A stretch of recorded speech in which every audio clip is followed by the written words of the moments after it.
There were a lot of LOL, laugh out loud moments while watching this film, and now I understand why this film got the second best Kerala State Film Award. Hello guys, I'm Nona Prince and today we'll be talking about the latest Malayalam film which came out on Sony Live, Thinkaladacha,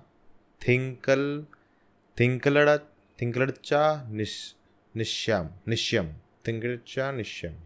Alright. Called Thinkalcha Nishyam. Hopefully I got that right. Written and directed by Sena Hegde, starring Manoj KU, Ajisha Prabhakaran, Anaga Narayanan and many more. As always, watch this film on Discord with other viewers of the channel. So if you want to join us in the future, link is in the description, come join the community. This film is a very fun comedy drama with a dysfunctional family at the center. Now when the film starts, it feels like there's too much happening, there are too many characters, it feels very dense. As a non-Malayali, there's a feeling that I'm losing out on things. But by the end of the film, it is very simple to follow. There are big laughing moments in the film and most of it is situational. It's not dependent on the dialogue or the dialect. There's a social commentary also going on. The film is also critiquing the society. It's talking about patriarchy, male ego, and the film is talking about all of this through a single incident and occasion, which happens between 1 or 2 days. And as there's an occasion, there are a lot of people, so there's chaos also. Hence, there are a lot of long single takes in the film, which are done very well. The cinema and editing is on point. Now, there were a few hiccups here and there, as well as at some points, there was a lot of camera shake,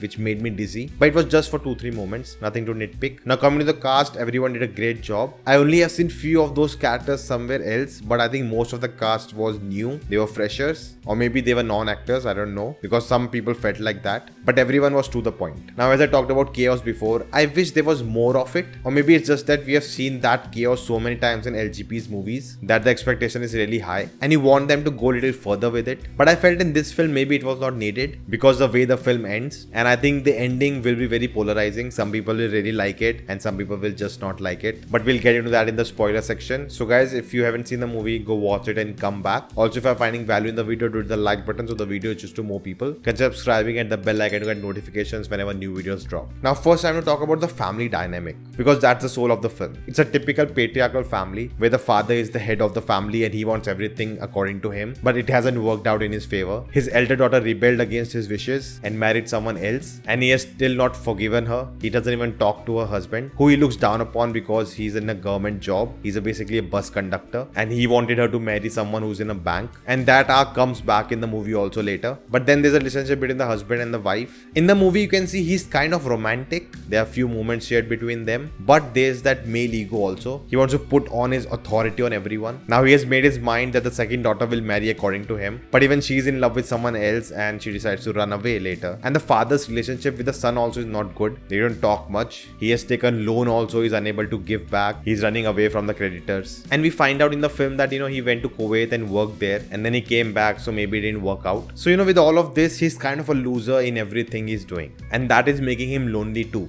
which is showed visually in the film. When they're sitting on the dining table having dinner, the whole family is framed together, but he is framed alone. And at that moment, only the dining table loses its balance and that small cardboard piece they have put in to make it balance comes out, and he shouts at everyone, why did this happen? Because of you all. And that dining table is a metaphor for this family, that they are just trying to hold it up. It will fall anytime because there's no communication between them, and it ends up with him losing it all at the end. Now the elder daughter has this whole arc that she didn't marry this good guy, well-off guy, and there's a constant comparison and talks happening all the time. Even that guy is there and trying to prove that point that he's better off than the husband. And throughout the movie, husband is trying his best. He's working throughout, helping in all the affairs of the house, but the father still disapproves of him. Now the younger daughter Suja doesn't know what to do. She's in the dilemma. She loves someone else. She wants to marry him, but she has to listen to her father because for father, he has made a point that now everything will happen according to him. And she feels like even if she runs away, what will happen to the father? What will happen to the family? So, she's having this constant dilemma, but she decides to run away. And throughout the film, all of these things keep building up, and finally,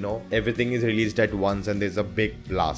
Which brings me to the ending of the film, which was, I would say, quite anticlimactic in a way. Now the son's girlfriend comes in out of nowhere and she's very modern. She's from an urban place and she has this big monologue around 5 minutes. She's talking to everyone and taking away all the tension and actually in a sense giving the message of the film. Now when that was happening, I was feeling little cringe. I felt she was doing too much, but the film just ends after her dialogues, and that's what I liked. If there was more 5 to 10 minutes of movie after that point, then I would have been disappointed more. But because the film just ended there, that was a great great ending point. I didn't expect it. Of course, that's followed by a scene where that fiance is doing that Facebook live and telling everyone what happened to him and everything. That was quite interesting way of showing it. And even that was such an interesting character to see. Such a douchebag. Now I am unable to find the name, but the character who thinks the daughter will run away with, he was quite good. He was kind of a comic relief in the film. But I was not a big fan of it. I felt sad for him because in comedy, you like when you punch up.